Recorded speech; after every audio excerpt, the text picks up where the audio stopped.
Hello there, it's great to see you and I hope you are well. I'm Jenny Kirk, welcoming you here to Weir Yard, and today we're back on the trail of the box file build.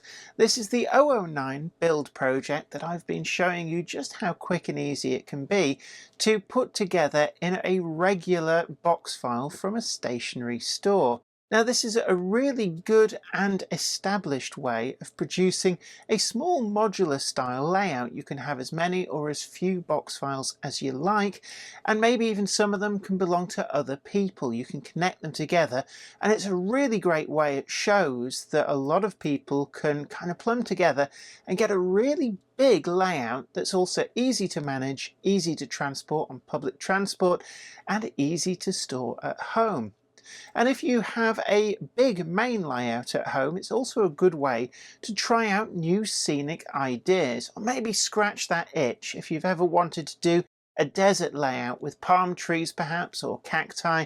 Then this is an opportunity to do it without making a mess of your main layout build.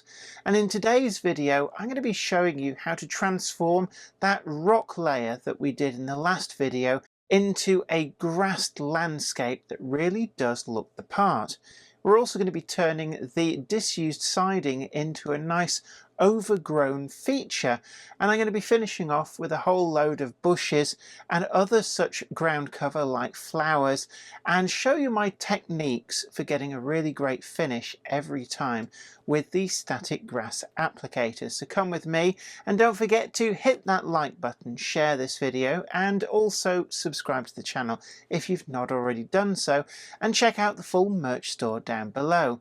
Today's video comes in association with Trainomatic, makers of DCT decoders and accessories that are designed by enthusiasts for enthusiasts. Find the full range available to order now at tramfabriek.co.uk. Additional support comes from... This is Clark Railworks, and this is what we do. You'll know us from Ellis Clark Trains, and you'll get the same friendly expertise with us too. We've got a huge range of pre-owned model railways from all your favourite manufacturers, and maybe some you hadn't heard of before. It's the place to come for quality. We don't stock substandard models, and everything we sell is fully tested and photographed by model railway experts. No matter whether you model 00 gauge, N, HO or more, we have sought after models from all around the world with new listings added every weekday. Check out what's available now at clarkrailworks.com, and don't miss out on your latest logo. So come with me, and I'm really looking forward to showing you just how easy and fun it is to transform that rocky and muddy outcrop that we left the build at last time into a fully vegetated landscape that really does look amazing with the minimum of skill and effort to set off your locomotives and rolling stock in the perfect scene.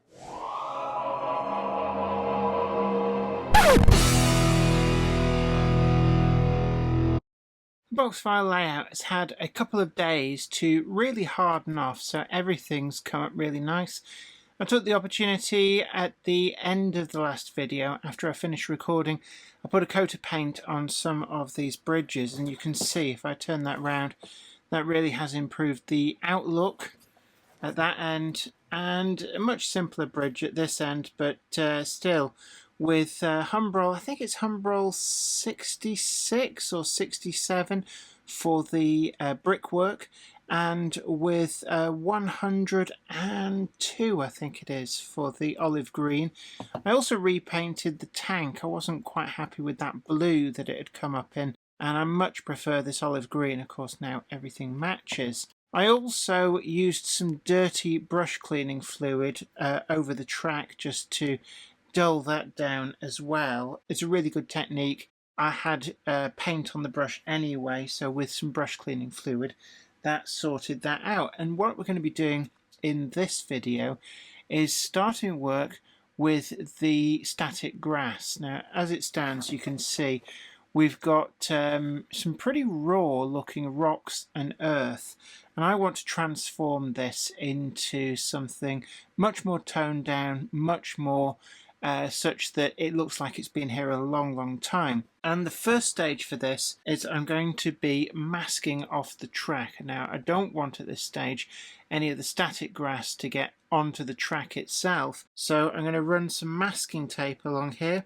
and I'm also going to mask up some of the fronts of the building, and don't have to worry too much about the roofs, they will clean off. And just generally make sure that anywhere that I really don't want static grass to go, because for whatever reason it's really hard to clean up, is masked off. And I've got some thinner masking tape, which is thinner actually than the stuff I normally use, but I think with 009, certainly for O gauge, not O gauge, N gauge as well, this definitely works a lot better. So I'm just going to get this all the way down here. It's really easy, and this will just come straight off when I'm all done. Now I'm going to move over to a bigger roll of masking tape, and the reason for this is because I don't really want the grass getting inside the building. So I'm just going to put some masking tape in here, just trim at this end as well. In fact, let's take this off and just trim it so that we don't end up with something that's screening bits that I actually really do want to get some degree of grass on, and that just protects any grass from getting inside this building. And what I'm going to do next is I've got basing glue, and this again is a War World Scenics product. So I'm just going to unseal the top and then start work just placing this on the ground, working it in. I've got a brush so that anywhere that I want the glue to be for the grass to stick, make sure we've got a layer of basing glue, and anywhere where you're going to be wanting some of this rock structure to show through, we just don't put any basing glue. And that's the real secret of doing this kind of thing with static grass. I'm just doing one side at a time, and I'm going to get out my War World Scenics static grass applicator. These are really easy to use. Yeah, I'm quite happy with the basic grill that we've got in here. And essentially what I need to do first of all is just make sure we do have a battery in here, and that is functional, so that's great. And what I'm going to be doing is loading this up, and when it comes to loading up the static grass applicator, there's a little bit of stuff left in there. That's absolutely fine, that'll all get used up. And what I'm going to do is just add in, I've got some random mixed up stuff that's just come off other projects. At the end of a project, sometimes I just put a lot of random leftovers into one of these empty canisters, and I'm going to add in, we've got some patchy grass 4mm. This has got a brilliant colour for doing this job, so I'm going to put a huge chunk of that in as well. Just try and get some of that in place, and let's just have a look. We've also got some Wild Meadow 6mm. I'm going to say actually that's probably a little bit too long for this grill on the applicator. I just like to just churn this ever so slightly, not too much. Let's go with Muddy 4mm on top of that, and just put a little bit in, and that should give us a really good general mix. Just going to break up that clump, then we're going to screw the top back on, and this is where the magic happens. So we're going to turn that on, and just going to start work getting that grass into place, working our way over everywhere that's had the basing glue put in. And you can see how the masking tape is really important. So I'm going to get on and start work with that. I'm going to build up with some layers, with some static grass layering spray, and just really start to build this up. I've got another clean paintbrush. I'm just going to get some of this off dump some of that into the basing glue. And one of the things which I was shown how to do is we just kind of push all this around with your finger. You're getting clumps, bumps, tufts, and you're also getting some of that ground level starting to show through. And then it's back to the layering spray.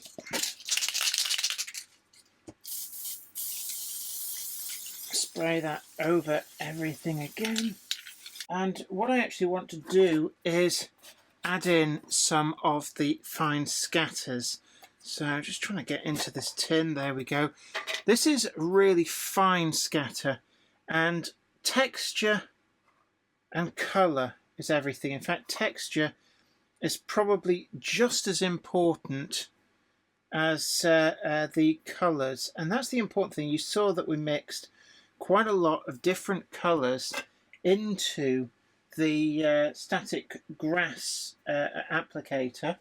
I'm going to go with some olive green here from War World Scenics, and again I'm going to sprinkle a few little bits of this, a few little bits. Less is more with a lot of this, less is more, and you can see we're starting to get that really quite nice random realistic grass effect. I'm going to do a little bit more around there, and you can also add in let's go for another colour.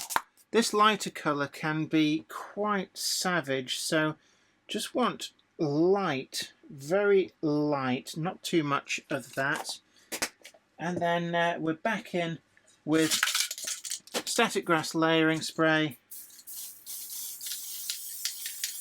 over everything again.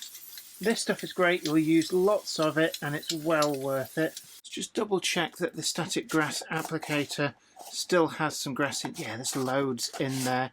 A little goes a long way actually, so I'm going to turn that back on and straight on over the top and just build that up. And I'm going to call that done for that. One final blast over, and I'm going to add in a little bit of red flower scatter. These, like the green, is less is more. This seems a little bit thicker actually than I wanted. That's quite a little bit coarser. Yellow flower scatter, and this is just, again, subtle is the key, really subtle, and this gives just a little bit of an emphasis. Let's try and get on that more vertical space.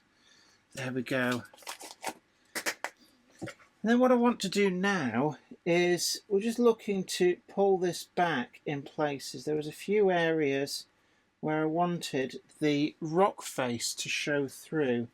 So I'm actually going to use this brush just to pull some of this down. And sometimes it can be a little bit tricky to remember where you didn't put the basing glue. Let's just make sure that we don't get little bits sticking in that we don't want. Some of the more vertical rock faces, you can see there, around here as well. A little bit more around here. A final blast. Dark green, I'm going to put a little bit. I'm going to put a small amount over there, a little bit round over there. And just turn things down just a little bit, and there we have it. And that will just dry quite nicely. Can start to clear up some of this extra that's on the masking tape that I will actually just move out of the way. In fact, some of this we can move elsewhere and create a very overgrown effect. And there we have it. And what I'm going to do is I'm going to rinse and repeat on the other side of the box file layout, and then we'll come back and see how that's come together. with all the grass now done, I can leave the basting glue to dry, but what I've actually done as well is I've removed the masking tape, and you can see there just how crisp the ballast now becomes. Let all that dry. The fact that I used that ash last time has really helped a lot, and the second line has just become a kind of not quite disused, but certainly very overgrown, and you can use your brush to just very carefully pull back some of that static grass where it's gone over the rails. Don't go too heavy on this because you'll ruin the effect, but certainly what we're looking for here is track that is rarely, if not never, used, and just kind of get a suggestion that we've got a mine adit here which isn't really being used much anymore. Now the next step that I want to do, I've got some bushes. These are actually from the Woodland Scenics range, and what I'm going to do with these is use some of that speed bond. So I'm going to put some bushes up here, random spots of glue. This is going to be where the bushes go in. Don't try and do too much too quickly. Just pick an area, and that's where we're going to be starting to add some bushes. So I've got that there like that, and it's just simply a case of taking some of the bushes material, and I'm going to just push that into the glue just firmly enough that it sticks all the way through into the landscape. The little spots of white are just where you can see the glue. That will go away as it dries. And what I'm actually going to do next is I'm going to add in some of the World Scenics heather tufts. These, again, a really great way of just getting some extra foliage without having to work too hard for it. And again, I'm just going to use the speed bond for this. I'm just going to very carefully add in a few little spots. And this could be quite tricky actually, because the glue seems to want to stick to the nozzle and not the layout, which is really irritating. So I'll try a different method here. I'm going to smear the glue on the underside of that and then stick that into the layout. In fact, this does seem to work better. So I'm going to take the next of the little tufts. These are, strictly speaking, self-adhesive, but I do like to just add in a little bit of extra glue, and you can add as many or as few of these as you wish. I tend to find little clumps of them seems to work reasonably well. They're also quite good if you've got any white showing through. You can add some of these in if you so wish. And then as a final thing, just before I move on, realistic water. And I'm going to push the boat out, and I like the idea of having just a little bit of moisture around the adit mouth. So shake that up just a little bit and break the seal. This hasn't been used in a little while. I actually got it from a shop that did mystery bags, which is really quite useful. Just try and get that moved further in. I want the adit to just appear to be really wet and horrible. So I'm going to tilt everything up, and that's going to help that water to kind of flow into the adit, and that's all I need of that. Again, don't go overboard. I just want to have a kind of sensation that it's really wet and horrible and squidgy in there. And there we have it. I'm just going to leave this now to dry, and then we can come back and see how it all turns out. With the glue now dry the following day, you can see that the scene has really come together. Those white spots that we saw as I was sticking together the last of the bushes have all dried completely clear, and we're finally left with a box file layout that really does look stunning. Some of my favourite effects include this disused track. You can see that it's really important to ballast it first, and I've always said that ground cover is as much about texture as it is about colour.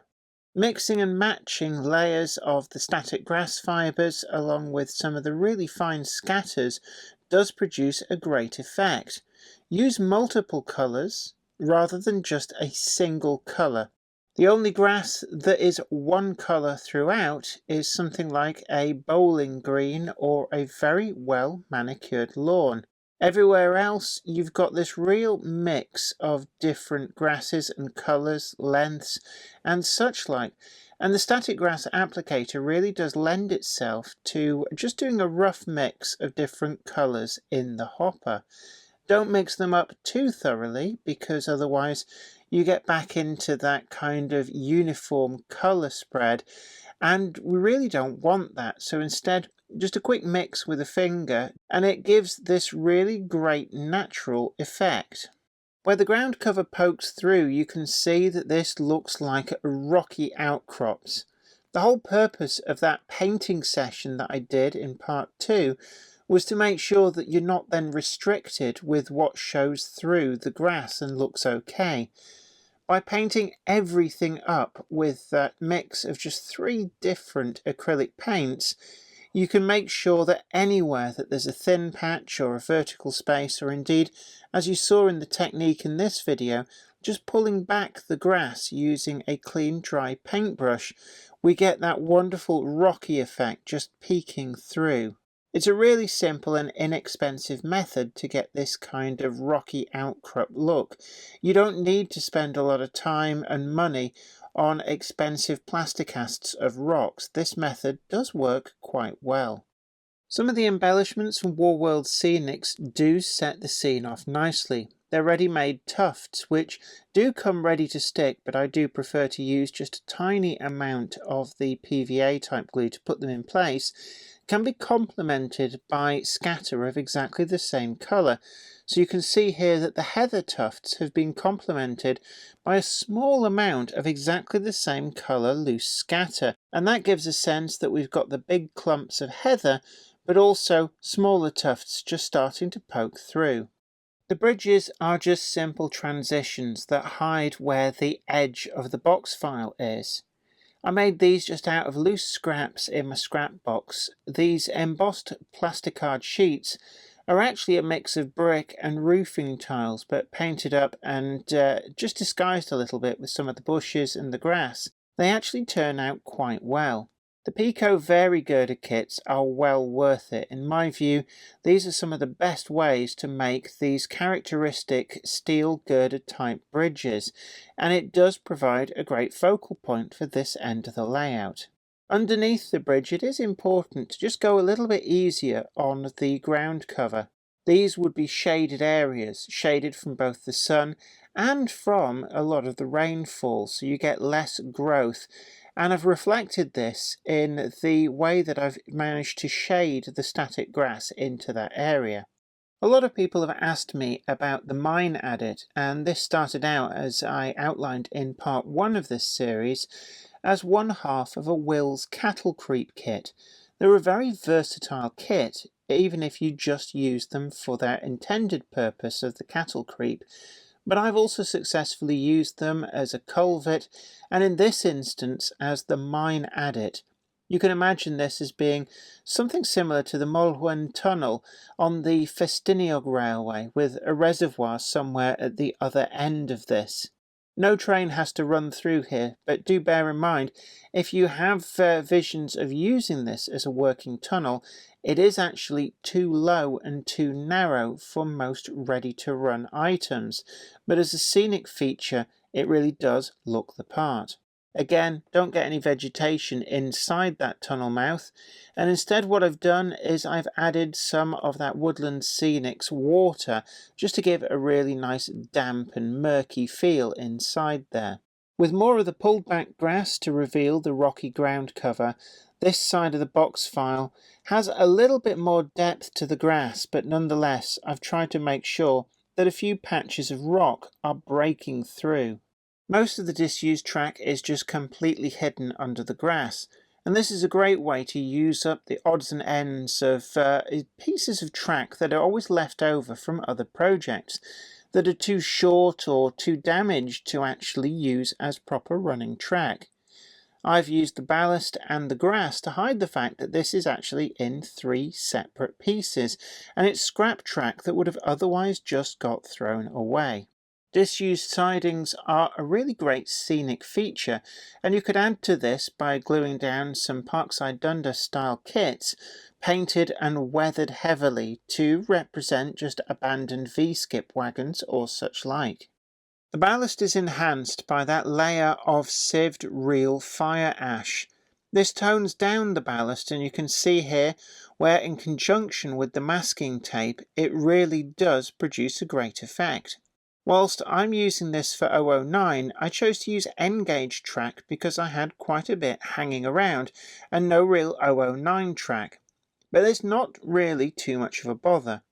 The sleepers can be hidden really quite well, and when you look around at some period photographs, a lot of these narrow gauge railways were heavily overgrown, with a lot of the sleepers just disappearing into the ground cover. I took my inspiration from the Javanese sugar railways, and there's some great video channels out there documenting the twilight of these systems out in the island of Java. Around the station platform I also used some dirty brush cleaning fluid and just almost cleaned my brush by painting that into the track. This provides again some more discoloration and helps bind everything together. The 3D printed buildings featured in an earlier review video, and this was the perfect forever home for them. Again, masking tape helped make sure that the interior of the waiting shelter didn't end up with vegetation in there, and we get this nice crisp look to the ballast that I used to provide the floor coverage, which is in stark contrast to the ash covered ballast that surrounds the track. You do end up with a little bit of the static grass just creeping onto these structures, but this can be entirely prototypical. In this instance, I've chosen to leave some of it, given that some of these buildings in real life would be very poorly maintained, and grass would very quickly start to grow on the slates and in any exposed area that might not see any great maintenance. Behind these buildings, we've kept up with that rock face. When you know that it's just acrylic paint on the original plaster base of the scenery, it's quite a simple trick to get a great result. Coupled with the static grass, you can see that it's really made a wonderful scene. All in all, I'm really quite happy with how this box file layout has turned out. It's a really simple way of creating a small space layout that could be part of something bigger, or maybe even just a diorama in its own right to display some of your models.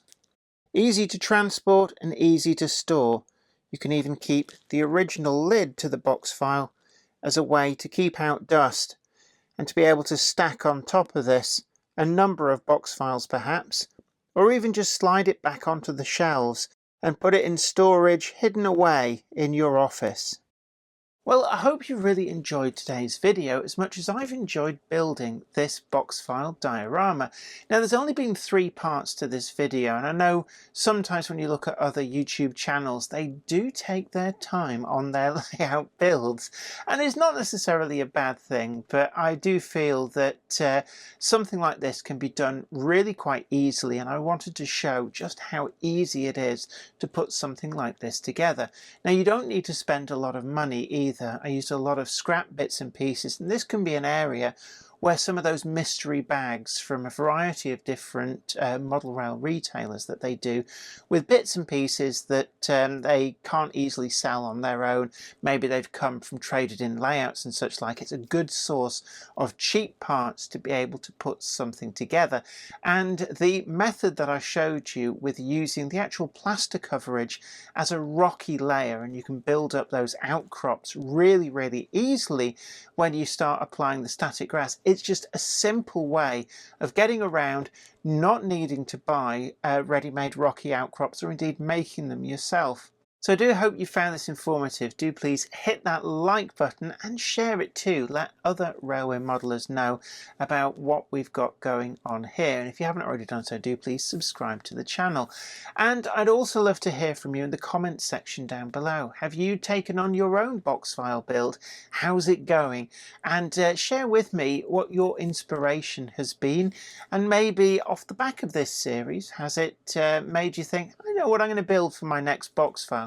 I'd love to hear from you, and of course do get involved with the Monday Club Facebook group where you can share all of your build photos and videos with your like-minded fellow modeler, and also maybe even put together your own meetups with anybody else who's building their box files, and maybe get to know a few more people in the railway modelling community. It's all go.